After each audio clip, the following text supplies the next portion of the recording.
ஹோசூரில் பள்ளி வாகனங்களை ஆய்வு செய்யும் சிறப்பு முகாம். தமிழகத்தில் செயல்படும் தனியார் பள்ளிகளில் பயிலும் மாணவ மாணவிகளை ஏற்றிச் செல்ல பேருந்துகள், வேன்கள் உள்ளிட்ட பள்ளி வாகனங்களின் தரம் குறித்து ஆண்டுதோறும் ஆய்வு செய்ய தமிழக அரசு போக்குவரத்து துறைக்கு உத்தரவிட்டுள்ளது. கோடை விடுமுறை முடிந்து பள்ளிகள் திறக்க இன்னும் சில வாரங்களே உள்ள நிலையில் தனியார் பள்ளிகளின் வாகனங்களை ஆய்வு செய்து அனுமதி வழங்கிட தமிழ்நாடு அரசு போக்குவரத்து துறை வட்டார போக்குவரத்து அலுவலகங்களுக்கு உத்தரவிட்டுள்ளது.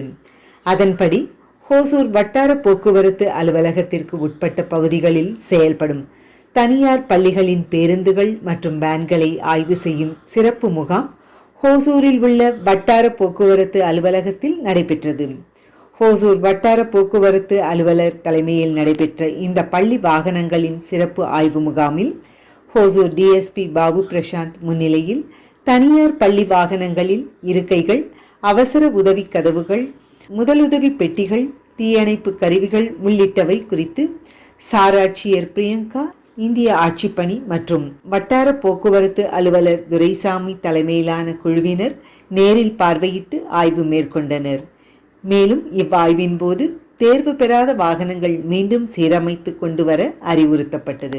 தீயணைப்பு துறையின் சார்பில் தீ விபத்து ஏற்பட்டால் அதை எப்படி கையாள்வது, தீயை எப்படி அணைப்பது, தீ விபத்தில் சிக்கிக் கொண்டவர்களை எப்படி காப்பாற்றுவது போன்ற செயல்முறைகளை ஓட்டுநர்களுக்கு பயிற்சி அளித்தனர். அதுக்கு ஒரு பே பண்ணிட்டு நம்ம நிர்வாகத்தில் ஒரு அக்ரிமெண்ட் போட்டு நம்ம குழந்தைய ஏற்றி விடுறாங்க. ஏற்றி விடும்போது பார்த்தீங்கன்னா இப்போ ஏதாவது ஒரு ஊரில் ஏதாவது ஒரு வருஷத்தில் ஏதாவது ஒரு இன்சிடென்ட் நடக்கிறது அது இருக்கு. நம்ம ஒசூரை பொறுத்தவரையிலும் ஆண்டவன் கிருபையில் வந்து நம்ம இதில் ஒரு பெரிய இன்சிடென்ட் எதுவும் இல்லை. அது வந்து அதற்காக உங்களுக்கு எல்லாத்தையும் நான் வந்து போக்குவரத்து அனைத்து ஓட்டுநர்களுக்கும் நான் நன்றி தெரிவித்துக் கொள்கிறேன். அதே மாதிரி இந்த உதவியாளர்கள்லாம் இருப்பீங்க. ஒரு பள்ளி குழந்தைங்க வந்து ஸ்கூலை விட்டு இறங்கி வரும்போது ஏற்றி விடும் போது பேரண்ட்ஸ் இருப்பாங்க. அவங்க வந்து என்ன பண்ணுவாங்க, இப்போ கையை பிடிச்சி ஏற்றி விட்டு போயிடுவாங்க. அது இஷ்யூ இருக்காது. இறங்கும் போது பார்த்தீங்கன்னா சரின்னு சொல்லிட்டு ஒரு பேரண்ட்ஸ் வேலைக்கு போயிருக்கலாம், இல்லை சரின்னு சொல்லிட்டு வீட்டில் இருக்க மாட்டாங்க. நம்ம இறக்கி விட்டு போகிற மாதிரி ரோடை கிராஸ் பண்ணுற மாதிரி இருக்கும். அந்த சூழ்நிலை சட்டம் என்ன சொல்லுதுன்னா, அந்த குழந்தைய ரோடை கிராஸ் பண்ணுற மாதிரி தான் அந்த உதவியாளர் கிராஸ் பண்ணி தான் விடணும் அப்படின்னு சொல்லுது. அது நீங்கள் நிறைய பேர் பின்பற்றிருக்கீங்க. 1-2 பேர் பின்பற்றினா இனிமேட்டு அதை ஃபாலோ பண்ணுங்க. ஏன்னு சொன்னால் அந்த குழந்தை பஸ்ஸுக்கு முன்னாடியோ பின்னாடியோ வரும்போது அதுக்கு வந்து தெரியாது ஏற்ற மாதிரி பஸ் வருதா, 2 வீலர் வருதா, ரோட்டில் எவ்வளோ ஸ்பீடில் வண்டி வரும்னு தெரியாது. அந்த பேருந்தின் உதவியாளருக்கு அந்த பொறுப்பு இருக்குது. இப்போ பள்ளிக்கல்வித்துறையில் கூட ஒரு உத்தரவு போட்டிருக்காங்க, கம்பல்சரியாக வந்து பெண்கள் தான் வந்து அட்டெண்டராக இருக்கணும் அப்படின்னு சொல்லிட்டு. அந்த பெண்கள் வந்து அட்டெண்டராக இருக்கணும். அவங்களுக்கு நாங்கள் கண்டக்ட் லைசன்ஸ் கொடுக்குறோம். அவங்களுக்கு என்ன எலிஜிபிலிட்டினா 10வது பாஸ் பண்ணியிருக்கணும். 10th ஸ்டாண்டர்ட் பாஸ் பண்ணால் கண்டக்ட் லைசன்ஸ் கொடுப்போம். அவங்க மட்டும்தான் அட்டெண்டராக இருக்கணும். சப்போஸ் எங்ககிட்ட நான் 10வது படித்த கேண்டிடேட் இல்லை நாங்கள் அப்படின்னு சொன்னால் அது வந்து நாங்கள் செக்கிங்கில் பார்த்துட்டோம்னா நாங்கள் அதுக்கு கேஸ் எழுதுறோம். அதுக்கு 5000 ரூபா ஃபைன் பண்ணுறோம். அதையும் நீங்கள் கட்டிட்டு தான் இருக்கீங்க.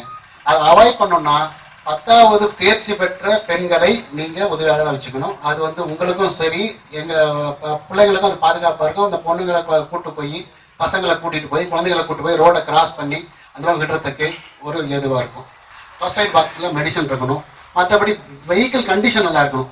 எமர்ஜென்சி ஸ்டோர் கம்பல்சரியாக நம்ம வச்சுருக்கோம். ஸ்கூல் பஸ் வச்சுருக்கோம். அந்த எமர்ஜென்சி ஸ்டோர் திறக்குதா, ஏன்னா ஒரு 6 மாதம் யூஸ் பண்ணவே மாட்டோம். ஒவ்வொரு வண்டியில் வந்து பார்த்தீங்கன்னா வண்டி பதிவு பண்ண வந்து எமர்ஜென்சி ஸ்டோர் திறந்தே இருக்க மாட்டாங்க. ஏன்னா நெசசிட்டியே இருக்காது. ஒரு இடத்துல எங்கேயாவது கம்மிட்டாவோ இல்லை எங்கேயாவது அன்வான்ட் சுச்சுவேஷன் வந்தால் தான் அதை திறப்போம். ஆனால் வந்து அந்த மாதிரி சூழ்நிலை வராது. ஆனால் நம்ம திடீர்னு ஒரு நாள் எமர்ஜென்சியாக போய் திறக்க லாக் ஆகிடும், துரு பிடிச்சிருக்கோம், திறக்க முடியாது. அதனால் ஒரு டிரைவர்ஸ் என்ன பண்ணால் அட்லீஸ்ட் வீக்லி ஒன்ஸ் ஆகுது நீங்கள் ஒரு சாட்டர்டே என்ன பண்ணால் அந்த எமர்ஜென்சி ஸ்டோர் திறந்து லாக் ஆகுதா, அந்த ஹைட்ராலிக் ஒர்க் பண்ணுதா, அந்த ஹைட்ராலிக் பேட்லாக்லாம் சரியா இருக்குதா. ஏன்னு சொன்னால் ஒரு ஆத்தூரில் ஒரு இன்சிடென்ட் நடந்துச்சு. என்னாச்சுன்னா ஹைட்ராலிக் வச்சு நம்ம திறக்க முடியும்னு சொல்லி ஹைட்ராலிக் வச்சு கொடுத்துட்டோம். இது ரன்னிங்ல நினைச்சா என்ன ஆச்சுன்னா, என்னால் அவர் அந்த டிரைவர் சொல்றாரு பக்கத்தில் இந்த குழந்தை தாழ்பால் திறந்து விட்டுச்சா திறந்துன்னு சொல்லுங்க. நீங்க வந்து ஒரு இன்ஸ்டிடியூஷனுக்கு ஒர்க் பண்றீங்க, ஒரு ஸ்கூல்ல ஒரு பஸ்ல நான் டிரைவரா ஒர்க் பண்றேன். நீங்க எக்காரணத்துக்கு கொண்டும் பயப்படவே கூடாது. இந்த ஸ்க்ரூ லூஸா இருக்கு, இந்த ஃபார் எக்ஸாம்பிள் ஹைட்ராலிக் இது சொல்றாங்க, டேப் இங்க வந்து 22 ஐட்டம்ஸ் இருக்கு. டேப் ஓட்டி இருக்கணும், இந்த மாதிரி சிஸ்டம் வச்சிருக்கணும், டிரைவர் பாக்ஸ் சுற்றி அந்த கம்பார்ட்மெண்ட் மாதிரி இருக்கணும், அந்த மாதிரி நிறைய இருக்கு. ஸோ இது இயர்லி ஒன்ஸ் நடக்கிற இன்ஸ்பெக்ஷன். இப்போ பார்த்துட்டு ஒரு 6-7 மாசம் கழிச்சு ஏதாவது ஒரு ஃபால்ட் வந்துச்சுன்னா கூட அது யாருக்கு தெரியுதோ இல்லையோ உங்களுக்கு தெரியும். உங்களுக்கு தெரிஞ்சது அப்படின்னா தைரியமா நீங்க ரைஸ் பண்ணுங்க. ஏன்னா அதுதான் உங்களோட டியூட்டி. இன்னொன்று என்ன அப்படின்னா, பேரண்ட்ஸுக்கு வந்து இப்போ ஒரு ஸ்கூலுக்கு பிள்ளைய வந்து படிக்க அனுப்புறாங்க. அவங்களுக்கு எந்த அளவு அந்த கிளாஸ் டீச்சர் தெரியுமோ, கிளாஸ் டீச்சர் மேல நம்பிக்கை, ஒரு டீச்சர் மேல நம்பிக்கை வச்சுதான் அனுப்புறாங்க. அதே மாதிரி அந்த கண்டக்டர் பிளஸ் அந்த ஹெல்பர் ஒருத்தவங்க இருக்காங்கன்னு சொல்றாங்க, அவங்க மேல நம்பிக்கை வச்சுதான் ஸ்கூல் பஸ்ல வந்து குழந்தைய ஏற்றி விடுறாங்க. என் குழந்தை வந்து ஸ்கூலுக்கு போய் சேரும், திரும்பி வீட்டுக்கு வரும்ன்ற நம்பிக்கையே வந்து உங்க மேல இருக்கிற நம்பிக்கையில தான் ஏத்துறாங்க. அதனால வந்து அந்த நம்பிக்கையை வந்து நீங்க சார் சொன்ன மாதிரி இது வரைக்கும் ஒரு சின்ன இன்சிடென்ட் கூட நடந்தது இல்ல. அந்த நம்பிக்கையை நம்ம இது வரைக்கும் காப்பாத்திருக்கோம், இனி வரும் வருஷங்கள்லயும் காப்பாற்றுவோம். இன்னொன்னு என்ன அப்படின்னா, உங்க ஹெல்த்தை டேக் கேர் பண்ணிக்கோங்க. அது ரொம்ப இம்பார்ட்டன்ட். நீங்க வந்து டயர்லெஸ்ஸா ட்ரைவ் பண்ணீங்க, போவீங்க வருவீங்க, அட் த சேம் டைம் நீங்க கான்சென்ட்ரேட்டடா ரோட்ல ஏற்கனவே அந்த அவேர்னஸ் ப்ரோக்ராமே நம்ம இதை சொல்லியிருக்கோம். உங்க ஹெல்த் இப்போ எனக்கு வந்து பிளட் ப்ரெஷர் இருக்கு, எனக்கு சுகர் இருக்கு அப்படின்னா நான் தான் டேப்லெட்ஸ் கரெக்டா சாப்பிடணும். நீங்க வந்து ஐயோ ஸ்கூலுக்கு டைம் ஆயிடுச்சு, ஒரு 5 நிமிஷம் 10 நிமிஷம் லேட் ஆயிடுச்சு, உங்க ஹெல்த்தை பாத்துக்கிட்டீங்க அப்படின்னா at the end of the day அது வந்து அந்த பஸ்ல வர அந்த 40 குழந்தைங்களும் 30 குழந்தைங்களோட சேஃப்டியையும் பாதிக்கும். அது டேக் கேர் பண்ணிக்கோங்க. மற்றபடி எனக்கு தெரிஞ்ச எல்லாமே ஆர்டிஓ சார் கவர் பண்ணிட்டாங்க டீடைல்ஸ்லாம் சொல்லிட்டு. தேங்க்யூ.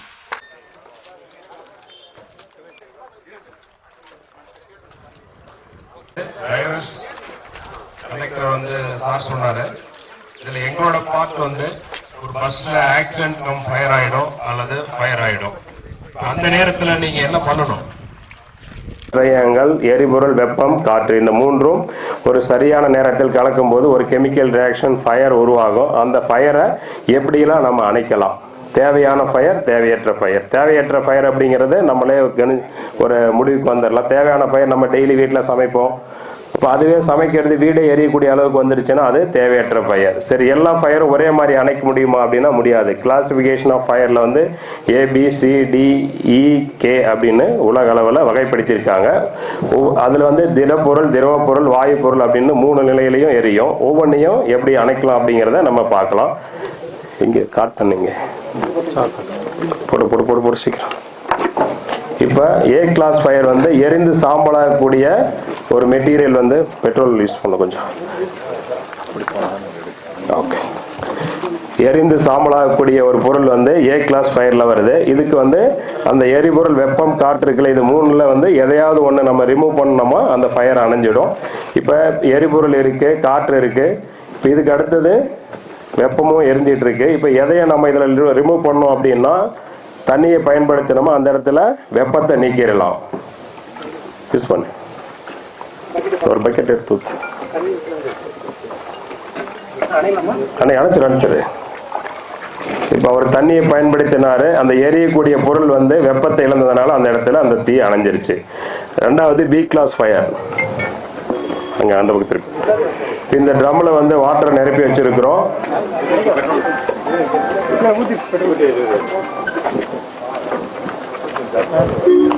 இந்த பக்கம் அணைச்சிருப்பா. இதை ஃபர்ஸ்ட் இங்கே கோணி டக்கு டக்குன்னு போடு. பெட்ரோல் எங்க? ஃபர்ஸ்ட் நீ அந்த பக்கம் தூக்கிட்டு போ, பெட்ரோல் போடு. இப்போ அந்த ட்ரம்மு ஃபுல்லாக தண்ணியை ஊற்றி இருக்கிறோம். அதற்கு மேலே வந்து பெட்ரோல் பயன்படுத்துகிறோம். ஏன் இந்த இப்போ நம்ம ஃபயர் பண்ணும்போது எப்படி எரியுது அப்படின்னா தண்ணியோட அடர்த்தியும் எரிபொருள் பெட்ரோலோட அடர்த்தியும் கம்பேர் பண்ணும்போது பெட்ரோல் வந்து மேலே கம்மியாக, அடர்த்தி கம்மியாக இருக்கிறதுனால மேலே மிதந்துருக்கு சார். அதனால இப்போ அதை வந்து B கிளாஸ் ஃபயர், இது வந்து B கிளாஸ் ஃபயரு. இதை நம்ம காற்றை தடை பண்ணி மட்டும்தான் அணைக்க முடியும். ரைட் போடுங்க.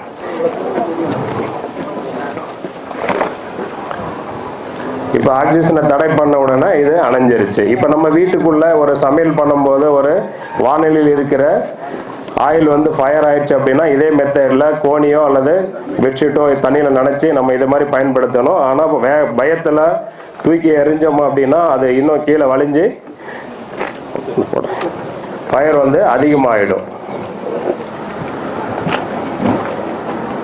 தண்ணி ஏன் பயன்படுத்துவோம்? தண்ணி யூஸ் பண்ண தண்ணி ஏன் பயன்படுத்தக்கூடாதுன்னு பாருங்க. தண்ணியை பயன்படுத்த உடனே B கிளாஸ் பெட்ரோல், அதாவது லிக்விடா இருக்கக்கூடிய ஒரு ஃபயர் வந்து அதிகமாகும் தீ. ரைட், இப்போ கோணி போடும். கோணி டிரைவர் கண்டக்டர் ஒரு ஆள் கூப்பிடு. சீனி டிரைவர் கண்டக்டர்கிட்ட கொடு. காட்டோரோட எதிர் திசையில இருந்து நல்லா போடணும், சரியா பயன்படுத்தணும். மறுபடியும் எடுங்க. எடுத்துட்டு மறுபடியும் பெட்ரோல் வேற ஒருத்தரானுங்க. கரெக்டா கவர் பண்ணி போடுங்க. நம்ம காற்றை தடை பண்ணி தான் அணைக்கிறோம்.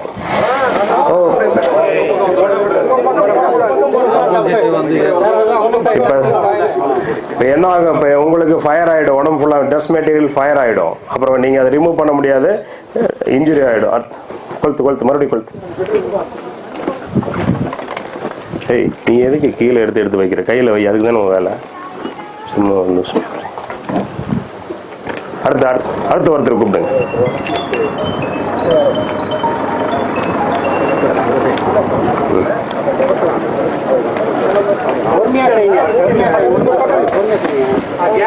எல்லாரும் இந்த மாதிரி பண்ணீங்கன்னா ரியல் ஃபயர் அப்ப எப்படி இன்னும் ஃபயர் அதிகமாயிடும்.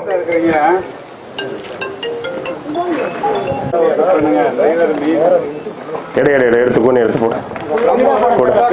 கரெக்டா அணைக்க சொல்லு.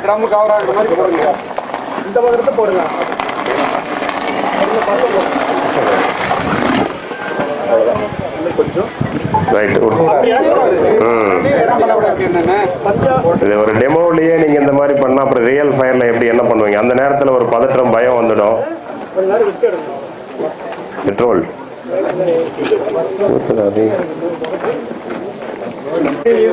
ஃபயர் எக்ஸ்டிங்விஷர்ஸ்ல சேஃப்டி பின் இருக்கும். பின் எடுத்தாச்சா? சேஃப்டி பின் எடுக்கணும். அதுக்கு அடுத்தது உங்களுக்கு ஹீட் எந்த அளவுக்கு தாங்கும் அவ்வளோ தூரத்தில் போகணும். இந்த ஃபயர் எக்ஸ்டிங்விஷர் வந்து 1 நிமிஷம் தான் வேலை செய்யும். 9 feet வந்து டிஸ்டன்ஸ் போகும். அணைங்க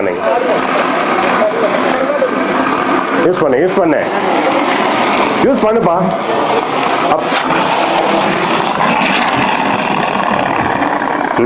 ரைட். அடுத்து ஆயில் ஊத்து.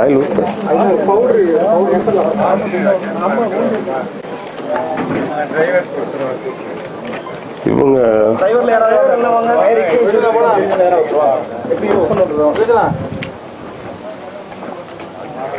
ரொம்ப பக்கத்துல வரக்கூடாது, டிஸ்டன்ஸ் கூட.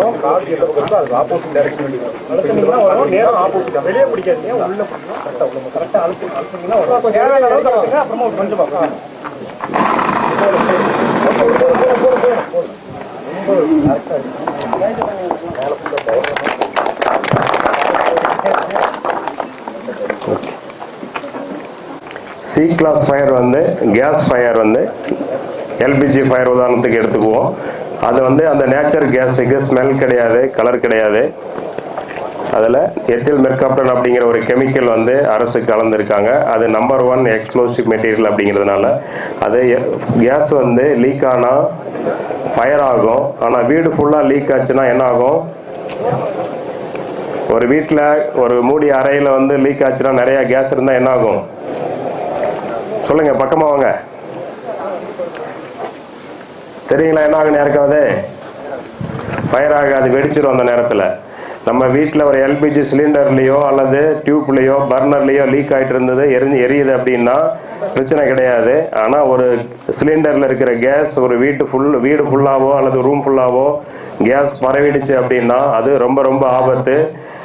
ஒரு சின்ன தீப்பொறி பட்டாலும் அந்த நேரத்தில் வெடிச்சிடும். அது அந்த பில்டிங்கே கொலாப்ஸ் ஆகிடும். உள்ள எவ்வளோ பேர் இருந்தாலும் இறக்கக்கூடிய சூழ்நிலை ஆகிடும். அதனால நம்ம என்ன பண்ணணும், அந்த மாதிரி ஸ்மெல் வந்துருச்சு, ரூம் ஃபுல்லாக கேஸ் பரவிடுச்சு அப்படின்னா நம்ம உடனடியாக லைட்டு, ஃபேனு, அந்த மாதிரி தீக்குச்சி உரசுறது அல்லது வேற செல் லைட் அடிக்கிறது, டார்ச் லைட் அடிக்கிறது, இந்த மாதிரி எதுவுமே பண்ணாமல் எல்லாரும் பாதுகாப்பாக வெளியில் வந்துடணும். அடுத்த செகண்ட் வந்து ஃபயர் சர்வீஸுக்கு ஃபோன் பண்ணி சொல்லணும், கேஸ் சப்ளையருக்கு சொல்லணும், அக்கம் பக்கத்தில் இருக்கிறவங்களுக்கு சத்தமாக சொல்லணும். இந்த கேஸ் ஃபார்ம் ஆயிடுச்சு அல்லது ஃபயர் ஆகிட்டு இருந்தாலும் ஃபயர் ஆகிருக்குன்னு சொல்லணும். அவங்க வந்து உதவி பண்ணுவாங்க. அதுக்கு அடுத்தாப்புல நம்ம வீட்டில் வயதானவர்கள், நடக்க முடியாதவர்கள் அல்லது குழந்தைகள் இருந்தாங்கன்னா அவங்கள ஃபர்ஸ்ட் வெளியில் கொண்டு வரணும். ஆனால் இது ஃபயர் ஆகிட்டு இருக்கும்போது, ஆனால் கேஸ் ஃபார்ம் ஆகிட்டு இருந்ததுன்னா நீங்கள் வயதானவர்கள், உயிர்கள் மட்டும் முக்கியம்னு நினச்சி வெளியில் வந்துடணும். அடுத்தது ஃபயர், நம்ம அதெல்லாம் ஃபயர் சர்வீஸ் வந்து நம்ம வெளியே அந்த கேஸ் எல்லாம் வந்து நம்ம ஒரு மிஸ்ட் மாதிரி உருவாக்கி அந்த உள்ள வீட்டுக்குள்ள ஃபைட் பண்ணுவோம். அப்போ அந்த ஓப்பன் ஏரோட மிக்ஸ் பண்ணி அந்த கேஸ் வந்து டைல்யூட் ஆகிடும். அப்புறமா டைமிங் கொடுத்து நம்ம அந்த பொருளெல்லாம் வெளியே கொண்டு வரலாம். வேல்யூபிள் திங்ஸ், கோல்டோ அல்லது பணமோ இருந்ததுன்னா நம்ம எடுக்கலாம். ஆனால் ஃபர்ஸ்ட் வந்து உயிர்களை மட்டும் காப்பாற்றிக்கணும். இப்போ ஏபிசி பார்த்தாச்சு. டி வந்து மெட்டல் ஃபயர் வந்து sodium, potassium, uranium, lithium, titanium, பாதரசம் போன்ற மெட்டல்களும் ஃபயர் ஆகும். ஃபயர் வந்து டைரெக்டாக ஆகாது, ப்ராசஸிங்கில் ஆகும், அல்லது இன்டைரக்டாக வேறு ஏதாவது பொருள் எரியும் போது அந்த இடத்துல இருந்ததுன்னா ஃபயர் ஆகும். அப்போ நம்ம என்ன பண்ணணும் அப்படின்னா டைரெக்டாக வாட்டர் அப்ளை பண்ணக்கூடாது. Water type of fire fighting நம்ம பண்ணக்கூடாது.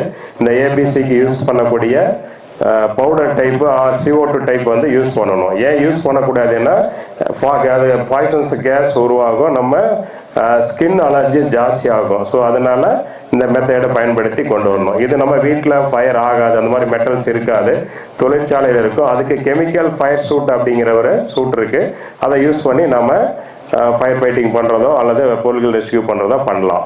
இப்போ ABCD பார்த்தாச்சு. எலக்ட்ரிக்கல் ஃபயர் நெக்ஸ்ட் வந்து எலக்ட்ரிக்கல் ஃபயர் வந்து மின்சாரம் இருக்கா இல்லையான்னு நம்ம பார்க்க முடியும், சொல்ல முடியாது. அப்போ தொடுதல் உணர்வுல தான் நம்ம சொல்ல முடியும்.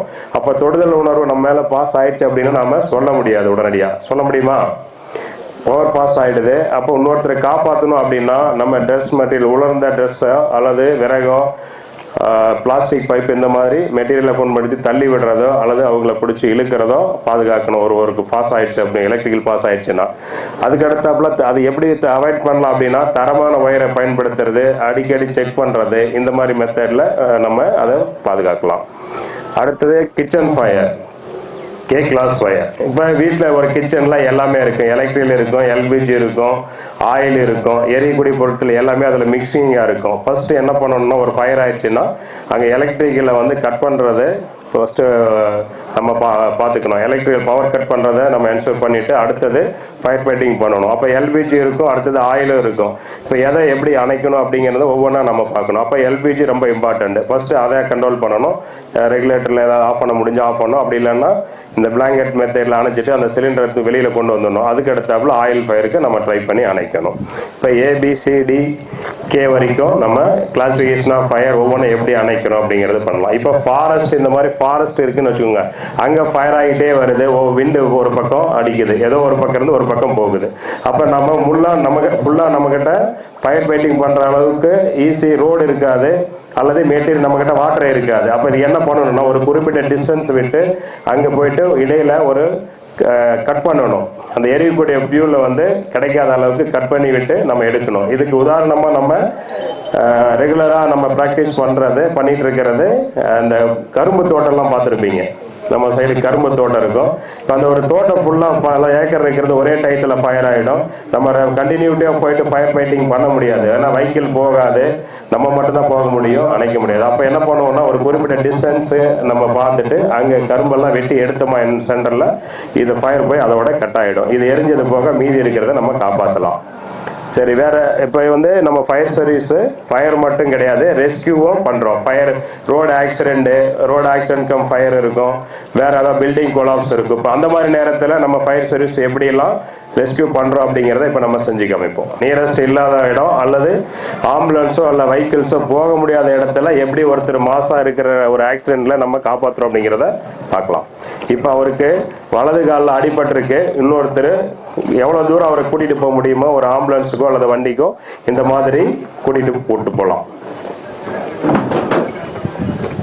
கேர் அப்படின்னு சொல்லிட்டு இந்த மாதிரி தூக்குனா கொஞ்சம் ஈஸியாக குறிப்பிட்ட அளவு வரைக்கும் தூக்கிட்டு போகலாம்.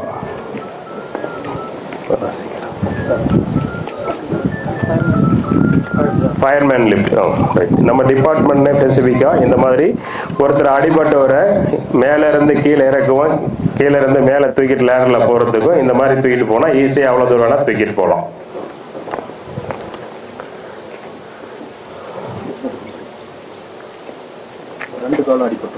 ரெண்டு காலம் அடிபட்டவங்கள இந்த உப்பு மூட்டை தூக்குறன்னு சொல்லுவோம் இல்லையா, சின்ன பசங்களை விளையாடலாம், அந்த மாதிரி இந்த மாதிரி கூட்டிட்டு போகலாம்.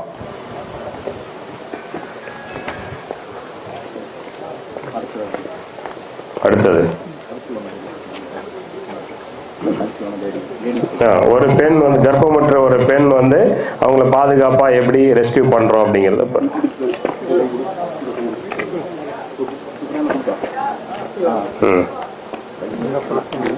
வயிற்றுக்கு கீழ் பகுதியில இந்த மாதிரி பிடிச்சிட்டு உள்ள வயிற்றுக்குள்ள இருக்கிற பேபிக்கு எதுவும் பிரச்சனை ஆகாத அளவுக்கு ரெஸ்கியூ பண்ணணும், இறக்கி விட்டு.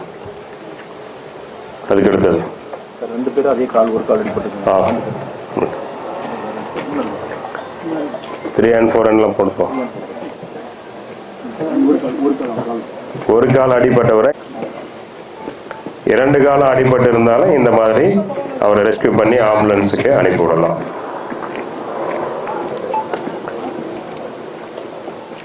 Three and 4 and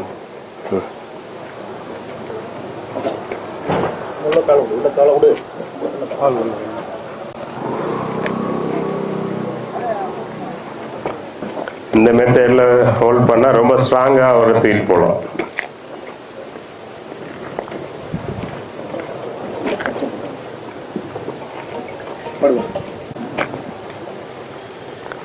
அதான் நிறைய பேர் ஒரே ஒரு பஸ் ஆக்சிடென்ட் ஆயிடுது, ஃப்ராக்சர் எல்லாம். இப்போ இந்த மாதிரி அங்க இருக்கிறவங்களே நம்மள ஒருத்தரை காப்பாற்றி கொண்டு போய் ஆம்புலன்ஸ்ல அனுப்பலாம்.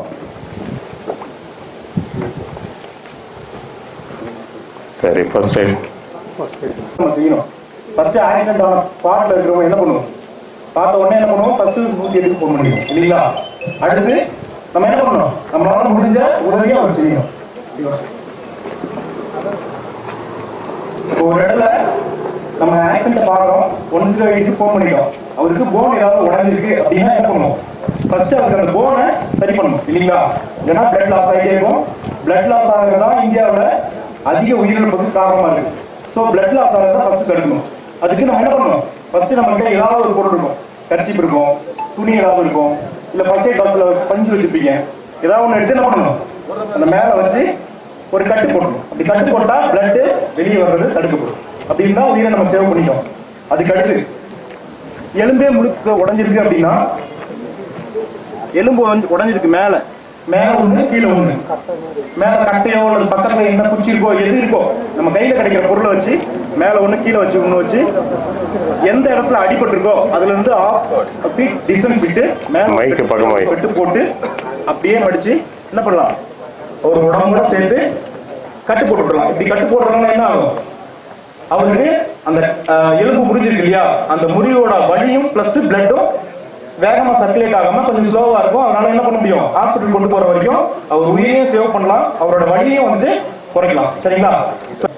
ஆக்சுவலாக ரியல் ஃபயர் ஆகும்போது என்ன பண்ணணும்னு உங்களுக்கு தெரியாது. ஸ்கூலில் நம்மளும் டெமோ பண்ணி கொடுத்துட்டு தான் இருக்கிறோம். ஆனால் நீங்கள் கவனிக்கிறீங்களா இல்லையான்னு தெரியல. கண்டிப்பாக டெமோ பண்ணும்போது கவனிங்க, அல்லது உங்கள் ஸ்கூல்லேயே டெமோ அரேஞ்ச் பண்ணுங்கள். நாங்கள் வந்து பீரியாடிக்கலி டெமோ பண்ணி தரோம். கொஞ்சம் கவனிக்கணும். நீங்கள் ஒவ்வொருத்தரும் இதை எப்படி அணைக்கணும் அப்படிங்கிறத தெரிஞ்சுக்கோங்க. டைப் ஆஃப் எக்ஸ்யூஸ்டர் இருக்குது, ஃபோம் இருக்குது, பவுடர் இருக்குது, வாட்டர் சிவோட் இருக்குது, கிளீன் ஏஜென்ட் இருக்குது. இந்த மாதிரி ஒவ்வொரு டைப்பான ஃபயர் எக்ஸ்யூஸரும் எப்படி ஆப்ரேட் பண்ணணும் தெரிஞ்சுக்கலாம். இந்த எலக்ட்ரிக்கல் ஃபயரை பற்றி சொன்னோம். அந்த இடத்துல வாட்டர் டைப் ஆஃப் ஃபயர் எக்ஸ்யூஸரை கண்டிப்பாக பயன்படுத்தக்கூடாது. தண்ணி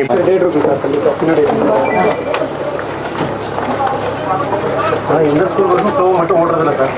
வேகமாக ஓடுறது ரோட்லேயே தான், நடு ரோட்ல தான் நிற்கிறாங்க. அப்புறம் ஸ்டாப்பில் நிப்பாடுறது எங்கே வேணும் அங்கே அப்படியே நிப்பாட்டி விளையாடு கொண்டு வரதுன்னு கவனிக்கிறது இல்லை. எப்பவும் சொல்கிறது அந்த மாதிரி நிப்பா. இது கம்ப்ளைண்ட் ரிப்பீட்டடாக அவர் லாஸ்ட் இயர்னு சொன்னாங்க. இப்போ ஃபோட்டோ எடுத்து போடுங்க. ஆனால் மாற்றிடுறது சார், அவங்க லைசன்ஸை கேன்சல் பண்ணி விட்டுருவோம். அவன் அதான் சொல்கிறேன், ரொம்ப சீரியஸான அஃபென்ஸ் தான். ஸ்கூல் டிரைவர் ராஷா ஓட்டுறது அப்படியே கொஞ்சம் வழி விடுங்க, எமர்ஜென்சி பார்த்துடலாம். நீங்கள் என்னப்பா மேடம்?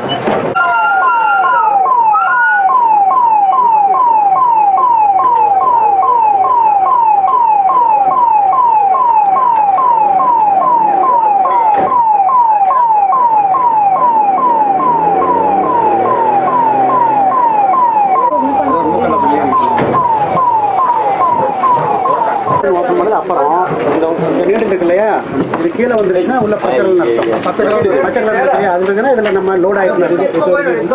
லோட் ஆகிருக்கணும் ஒர்க் பண்ணோம். இந்த குறைஞ்சிருச்சுன்னா நம்ம ரீஃபில் பண்ணிக்கலாம். திரும்ப உங்களுக்கு பண்ணிருக்கீங்களா? கடைசி அது எப்போ பண்ணியிருக்கிறது? 24 நாள் 25 நாள் இருக்குது சார். 26 நாளில் பண்ணியிருக்காங்க. 24 நாள் அந்த மாதிரி ரிட்டையர்ட் டிரைவர் வந்து போறாங்க சார். சின்ன சின்ன பசங்களாம் நிறைய பேர் இருக்கிறாங்க. அவங்க தான் ரொம்ப ரேஷ் கேட்குறது. லைசன்ஸ் வாங்கி 5 வருஷம் முடிஞ்சவங்க நம்ம என்கேஜ் பண்ணிக்கலாம். 5 வருஷத்துக்கு பண்ணிக்கலாம். ஸ்பீட் லிமிட் பண்ணி தான் பண்ணோம் மேடம். ஸ்பீட் லிமிட் எவ்வளோ டைம் ஸ்பீட் கவுண்டர் இருக்கு மேடம். ஓன்லி ஸ்பீட் கவுண்டர் வைக்கிறோம். சிட்டியில் 40 கிலோமீட்டரில் போனாலும் ஸ்பீடில் தெரியும் மேடம். அது நம்ம மேக்ஸிமம் 50 கிலோமீட்டர் ஸ்பீடாக செட் பண்ணியிருக்கோம் மேடம். அவங்க அந்த தேர்ட் கியரில் ரேஸ் பண்ணி போனாங்கன்னா 40 தான் போக மாட்டாங்கன்னா ஸ்பீடாக போகிற மாதிரி தெரியும். சிட்டிக்குள்ளே போகும்போது மெயின் ரோட்டில் போகும்போது தெரியாது மேடம். அப்படி இருந்தாலும் நம்ம ஒரு வார்னிங் கொடுக்கலாம் மேடம். மேஜர் தப்பு என்ன பண்றாங்கன்னா அங்கேருந்து நிப்பாட்டிக்கிறாங்க. அது அது என்னன்னா மேடம், அது ஒவ்வொரு பேரண்ட் அவங்க வீட்டுக்கிட்டே நிற்கணும்னு நினைக்கிறாங்க. அதுதான் பிரச்சனையே. ஒரு இடத்துக்கு ஒரு பஸ் ஸ்டாப்புக்கு வந்துட்டாங்கன்னா அவங்களுக்கு வேலை ஈஸி. அவங்க 4 பேர் சேர்ந்து அந்த நிறுத்தணும்னு நினைக்கிறாங்க. இல்லைன்னா அடுத்து நமக்கு ஒரு கம்ப்ளைண்ட் சொல்றாங்க, ஏன் குழந்தை ஏற்றிட்டு போகலான்ட்டு ஸ்டார்ட் பண்ணாங்க. Incoming voice.